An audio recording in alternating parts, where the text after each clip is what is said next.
Hello students, I am again back with part 3 of chapter number 5 traders to rulers.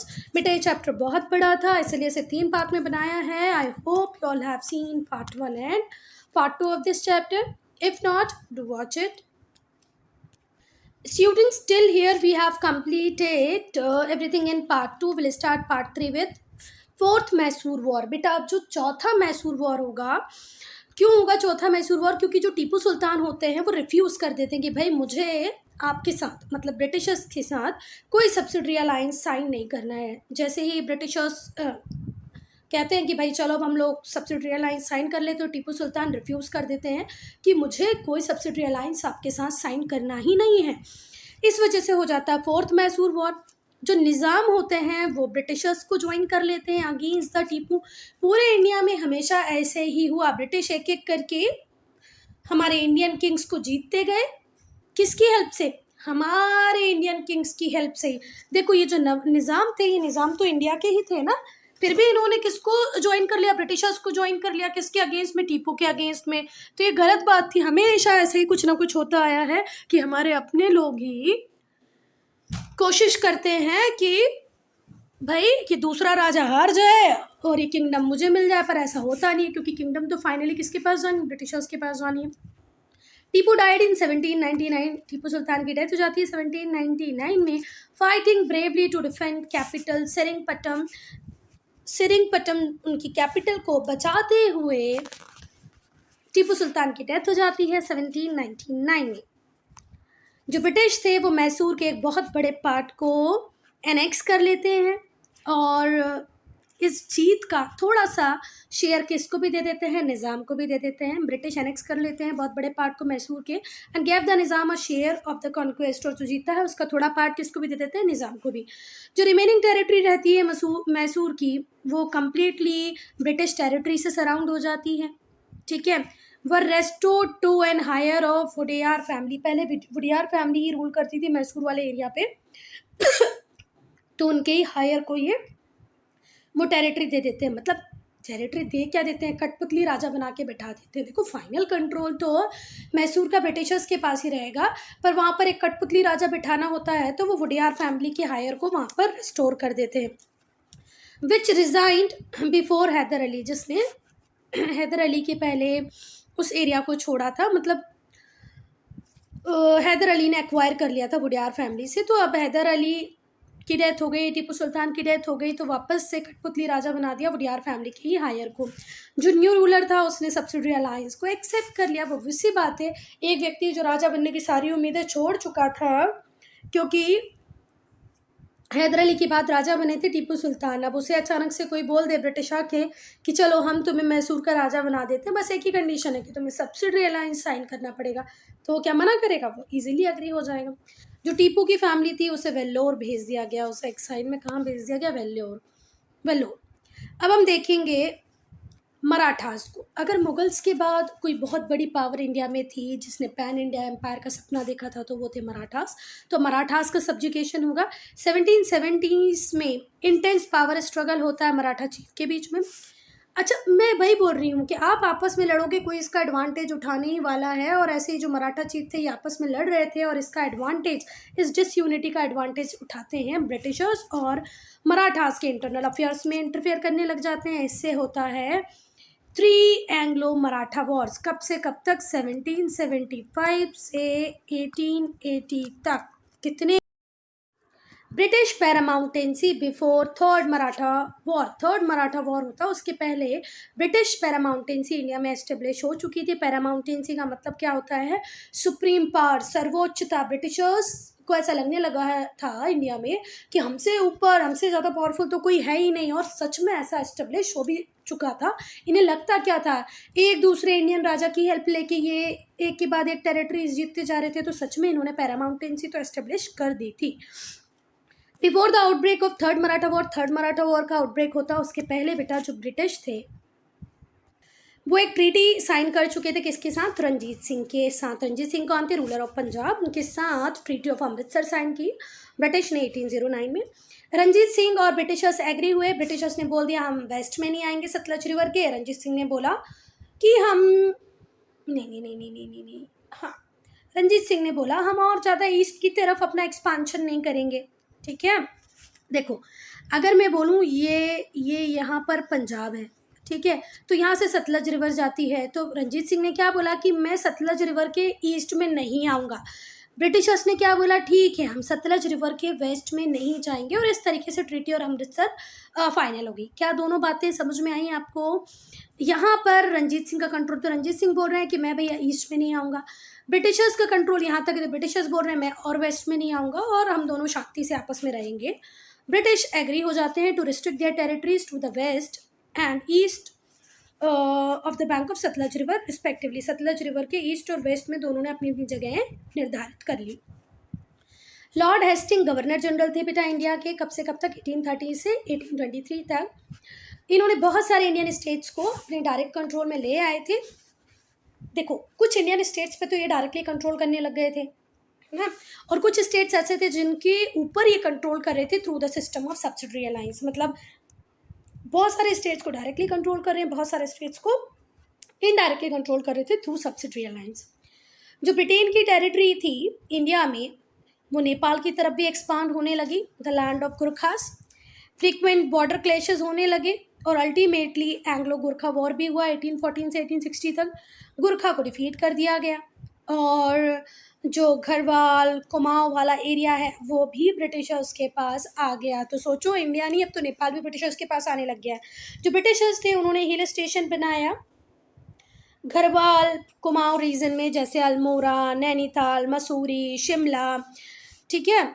They सीसीडेड the provinces of Garhwal Kumaon. बाद में इन्होंने Britishers ने वहाँ पर hill stations बना लिए। कहाँ कहाँ पर? अल्मोड़ा में, नैनीताल में, मसूरी में, शिमला में।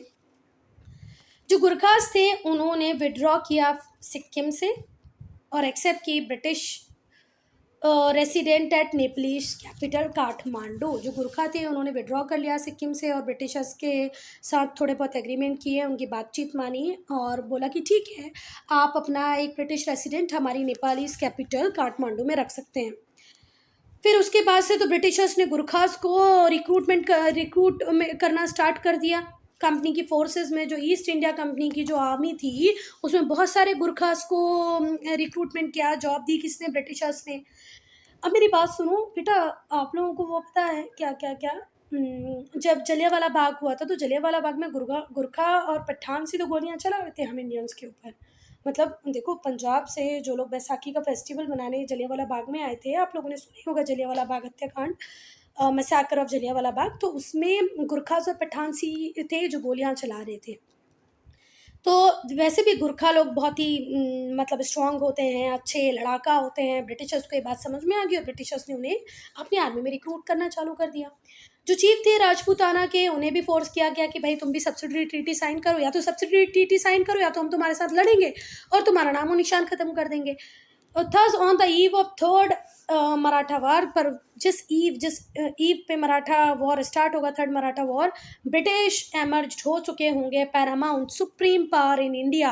तो बात समझ में आई, थर्ड मराठा वॉर स्टार्ट करते ब्रिटिशर्स, इसके पहले ब्रिटिशर्स इंडिया में सुप्रीम पावर बन चुके थे।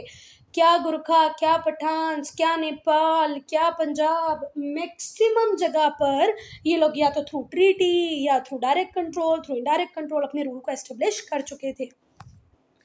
थर्ड मराठा वॉर की अगर हम बात करें तो थर्ड मराठा वॉर 1817 में स्टार्ट होगा और 18 में ख़त्म हो जाएगा।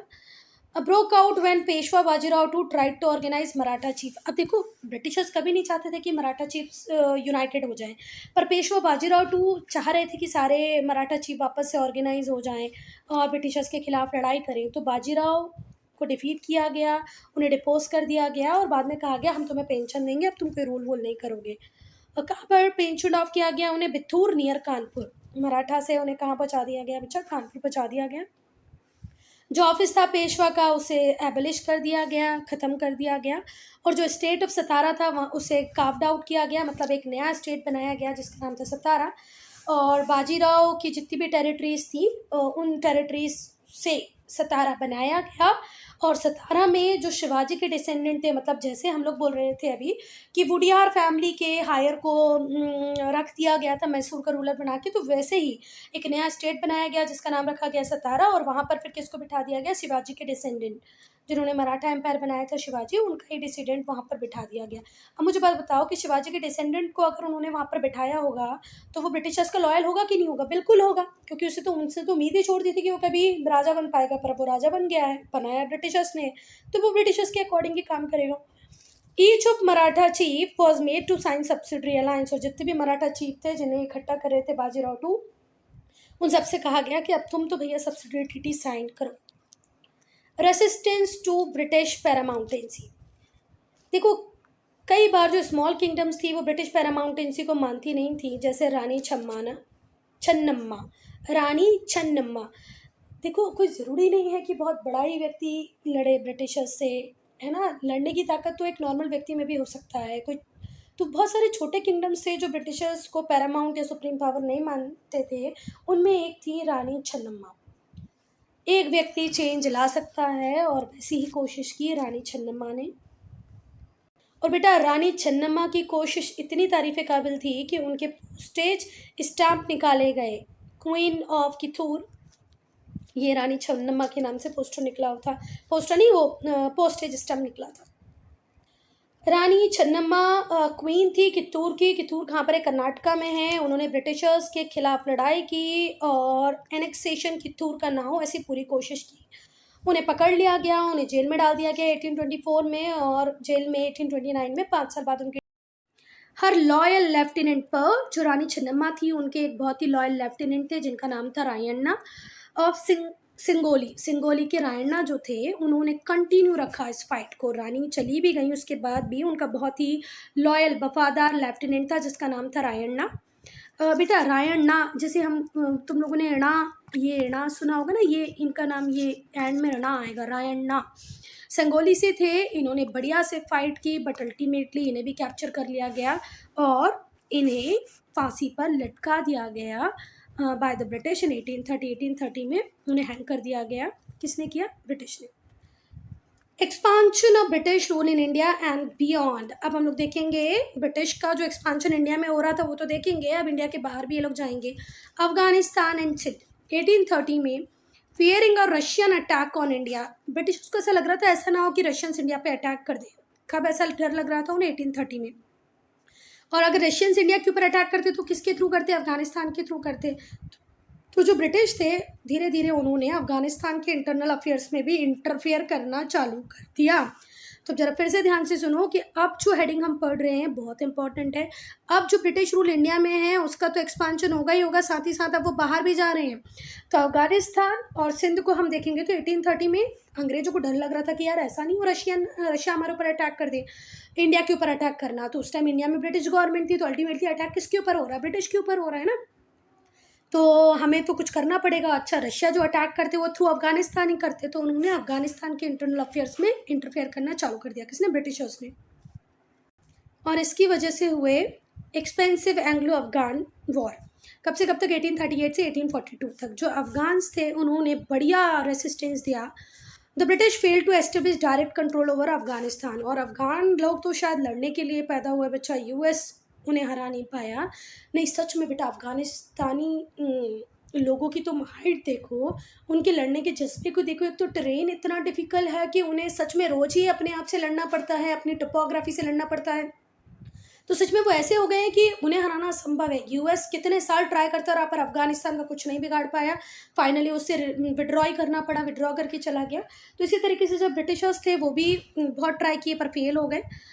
Having failed to take Afghanistan को तो वो अक्वायर नहीं कर पाए, पर उन्होंने सिंध को अक्वायर कर लिया 1843 में। और फिर उन्होंने पंजाब को भी अपना टारगेट बनाया। पंजाब, तो जब रंजीत सिंह की डेथ हो जाती है 1839 में, तो ब्रिटिशर्स पंजाब के अफेयर में भी इंटरनल अफेयर में इंटरफेयर करना चालू कर देते हैं। इससे एंग्लो सिख वॉर होते हैं। 2 एंग्लो सिख वॉर होते हैं 1845 से 49 तक। जो सिख थे उन्हें हरा दिया जाता है और ब्रिटिश अंडर लॉर्ड डलहौजी, अब देखो लॉर्ड डलहौजी बन जाते हैं गवर्नर जनरल ऑफ इंडिया 1848 से 1856 तक, और पंजाब एनेक्स होता है 1849 में। लॉर्ड डलहौजी के इंडिया आते ही 1 साल के अंदर वो सिख को हराते हैं और पंजाब पे भी अपना डायरेक्ट कंट्रोल एस्टेब्लिश कर लेते हैं।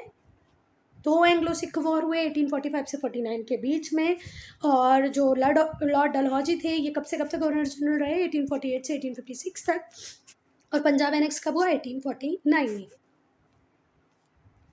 अब हम देखेंगे लोअर बर्मा को।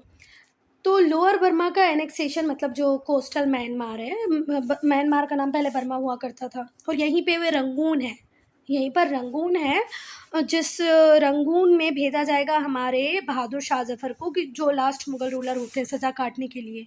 एक गाना भी है ना, मेरे पी आ गए रंगून, तो रंगून कहाँ पर है, म्यांमार में है। म्यांमार का पहले नाम क्या था, बर्मा। तो लोअर बर्मा का एनेक्सेशन होता है 1852 में, और British control eastern coast of Bay of Bengal पे भी एस्टेब्लिश हो जाता है। Dalhousie's expansionist policies. बेटा डलहौजी बहुत ही एम्बिशियस गवर्नर जनरल थे। जब वो इंडिया में आए तो उन्हें बस एक ही सपना था कि यार फटाफट से जो बचा कुचा पार्ट है इंडिया का वो भी मुझे ब्रिटिश टेरिटरीज़ के अंदर इंक्लूड करना है, दैट्स इट। तो जब गवर्नर जनरल लॉर्ड डलहौजी थे तो बहुत क्विक एक्सपांशन हुआ ब्रिटिश टेरिटरीज़ का मिड 19th सेंचुरी में। और मिड 19th सेंचुरीज मतलब हम कब की बात करें, 1850s की बात करें। और क्यों हुआ, लॉर्ड डलहौजी की पॉलिसीज़ की वजह से हुआ। पहली पॉलिसी थी डॉक्ट्राइन ऑफ लैप्स। तो डॉक्ट्राइन ऑफ लैप्स क्या था, सिंपल कुछ भी नहीं था बच्चा। जितने भी डिपेंडेंट स्टेट्स थे ब्रिटिशर्स के, है ना, जो भी रूलर थे हमारे, जो ब्रिटिशर्स के ऊपर डिपेंडेंट थे, जिन्होंने सब्सिडरी अलायंस साइन किया हुआ था, उनके ऊपर ये कंडीशन अप्लाई होती थी कि अगर राजा की डेथ हो जाए और उसका कोई मेल हायर नहीं हो तो वो टेरिटरी लैप्स हो जाएगी, वो ब्रिटिशर्स के पास चली जाएगी, क्योंकि ब्रिटिशर्स एडॉप्टेड सन को अलाउ नहीं करेंगे उस टेरिटरी को रिटेन करना। आई बात समझने, जैसे झांसी की रानी और उनके पति गंगाधर राव, इनका बेटा था और उनके बेटे की डेथ हो जाती है, तो झांसी की रानी एक बच्चे को अडॉप्ट कर लेती है ना। तो ब्रिटिशर्स क्या बोलते हैं, no no no no, adoption is not allowed, आपका खुद का बायोलॉजिकल बेटा नहीं है तो ये टेरिटरी लैप्स हो जाएगी। झांसी की रानी लड़ती बहुत है पर फाइनली हारती हैं। तो अभी क्या डॉक्ट्राइन ऑफ लैप्स का कंसेप्ट समझ में आया।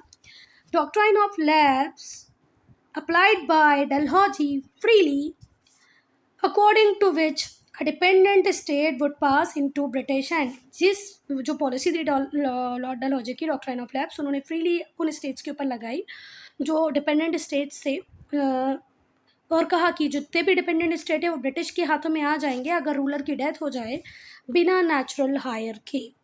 वो राजा मर जाता है, उसको कोई नेचुरल हायर नहीं होता, कोई मेल सन नहीं होता, तो टेरिटरी ब्रिटिश के पास चली जाएगी। Contrary to old Hindu Islamic tradition. बेटा जो ओल्ड हिंदू इस्लामिक ट्रेडिशन था वो क्या कहता था कि भाई चलो कोई बात नहीं, आपका अपना बच्चा नहीं है तो आप कोई व्यक्ति कोई बच्चे को अडॉप्ट कर लो, गोद ले लो और उसको आपके टेरिटरी ट्रांसफ़र कर दो।